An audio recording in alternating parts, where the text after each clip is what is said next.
Hello అండి, welcome back to our channel. ఈరోజు ఒక చిన్న వీడియోతో మీ ముందుకు వచ్చానండి.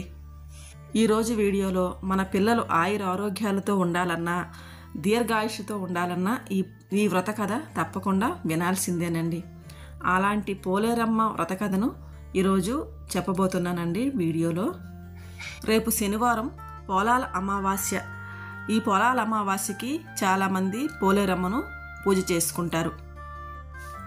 పోలేరమ్మ అంటే గ్రామదేవత అండి. ప్రతి ఊరు పొలిమేరల్లో ఉండే గ్రామదేవతని పోలేరమ్మ అని కూడా అంటారు.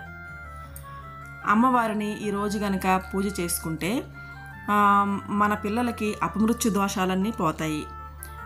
కొంతమందికి సంతానం కలగటం, తర్వాత వెంటనే పిల్లలు పుట్టి చనిపోవడం, అలాంటి వాళ్ళకి కూడా ఈ వ్రతం చేస్తే సంతానం దక్కుతుందండి. అలాగే ఈరోజు కంద మొక్కను కూడా పూజ చేస్తారు. కంద మొక్కను పూజ చేయడంలో ఉన్న ఆంతర్యం ఏంటంటే, కంద మొక్క ఒక్క పిలక వేస్తే చాలండి, బోలెడు పిలకలు వచ్చేస్తాయి సైడ్ నుంచి. అలాగే మన వంశం కూడా వృద్ధి అవ్వాలని చెప్పేసి కంద మొక్కను పూజ చేస్తారండి. కంద మొక్కను పూజ చేయడంలో ఉన్న ఆంతర్యం అయితే అదే. చిన్న పిలక వేసినా సరే బోలుడంతా విస్తరించేసి లోపల భూమిలో బోళ్ళు దుంపలా పెరిగిపోయి బోలుడు మొక్కలు పుట్టేస్తాయండి.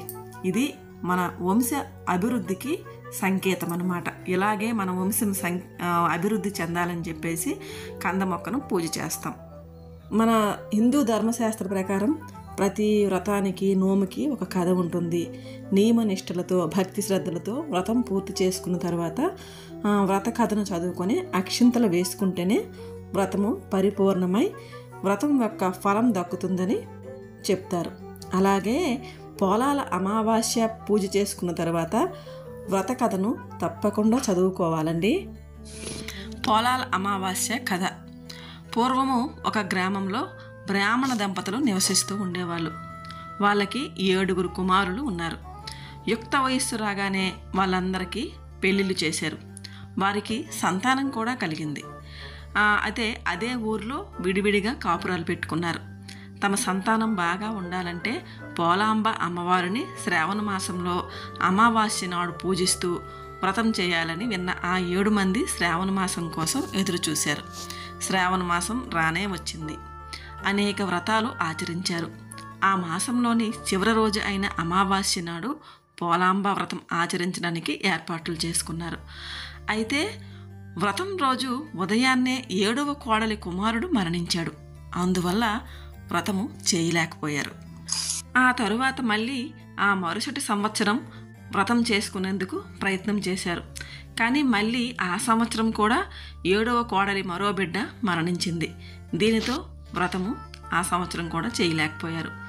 ఈ విధంగా ప్రతి సంవత్సరము వ్రతానికి ఏర్పాట్లు చేసుకోవడము, ఆ రోజు ఉదయము 7వ కోడలి బిడ్డ మరణించడము, వ్రతం చేయలేకపోవడం, ఈ విధంగా 7 సంవత్సరాలు జరిగింది.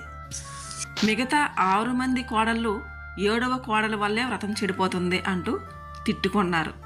ఆమెకు ఎక్కడ లేని దుఃఖం కలుగుతుండేది. మరుసటి సంవత్సరం అంటే 8వ సంవత్సరం వ్రతానికి అవసరమైన ఏర్పాట్లన్నీ చేసుకున్నారు. అయితే ఆ రోజు ఉదయమే 7వ కోడలి బిడ్డ మళ్ళీ చనిపోయింది. ఈ విషయం తెలిస్తే అందరూ నన్ను నిందిస్తారు, తిడతారు. వ్రతము తన వల్లే ప్రతి సంవత్సరము చెడిపోతూ ఉందని కోప్పడతారు అని భయపడి ఆమె తన బిడ్డ మరణించిన విషయాన్ని బయటికి చెప్పకుండా చనిపోయిన బిడ్డ శరీరాన్ని ఇంటిలోనే ఉంచి తోటి కోడలతో కలిసి వ్రతంలో పాల్గొంది. అందరూ ఆనందంలో వ్రతం చేస్తూ ఉన్నా తాను మాత్రం ఏదో అలాగా వాళ్ళతో తప్పదు కాబట్టి అలా వ్రతంలో యాంత్రికంగా పాల్గొందనమాట. రాత్రి వరకు అలాగే గడిచింది. చీకటి పడి గ్రామమంతా సద్దుమణిగిపోయిన తర్వాత చనిపోయిన బిడ్డను భుజాన వేసుకొని గ్రామ పొలిమేరలో ఉన్న పోలేరమ్మ గుడి వద్దకు వెళ్ళింది. గుడి ముందు తన బిడ్డ మృతదేహాన్ని ఉంచి తన పరిస్థితిని తలుచుకుని ఏడ్చింది. ఆ టైంలో పోలేరమ్మ అమ్మవారు గ్రామ సంచారం ముగించుకొని అక్కడికి చేరుకొని ఆమెను చూసి, ఈ సమయంలో ఏడుస్తూ ఎందుకు నా గుడి దగ్గర కూర్చున్నావని అడిగింది. దీనితో ఆమె గత 8 సంవత్సరాలుగా జరుగుతున్నదంతా వివరించింది. వీటన్నింటినీ విన్న పోలేరమ్మ అమ్మవారు కరుణించి ఆమెకు అక్షంతలు ఇచ్చి పిల్లలను కప్పిపెట్టిన చోట వాటిని చల్లి పిల్లలను వారి వారి పేర్లతో పిలవమని చెప్పింది. ఏడవ కోడలు అదే విధంగా చేసింది. ఫలితంగా చనిపోయిన పిల్లలందరూ నిద్ర నుంచి లేచి వచ్చినట్లుగా లేచి వచ్చారు. వారందరినీ తీసుకొని పోలేరమ్మ అమ్మవారికి నమస్కరించి ఇంటికి చేరుకుంది. ఆ మరునాడు ఉదయము గ్రామంలోని వారందరికీ ఈ విషయమైతే చెప్పింది. అందరూ సంతోషించారు.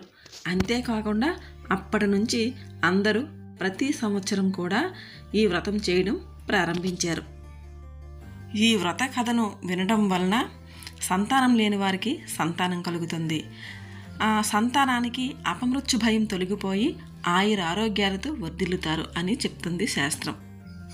అందరూ పిల్లా పాపలతో సంపూర్ణ ఆరోగ్యవంతులుగా ఉండాలని మనస్ఫూర్తిగా ఆ పోలేరమ్మను కోరుకుంటూ ఇదేనండి వీడియో నచ్చితే లైక్ చేయండి, షేర్ చేయండి, సబ్స్క్రైబ్ చేసుకోండి. ఇంకో మంచి వీడియోతో మళ్ళీ కలుద్దాం. అంతవరకు బాయ్ అండి.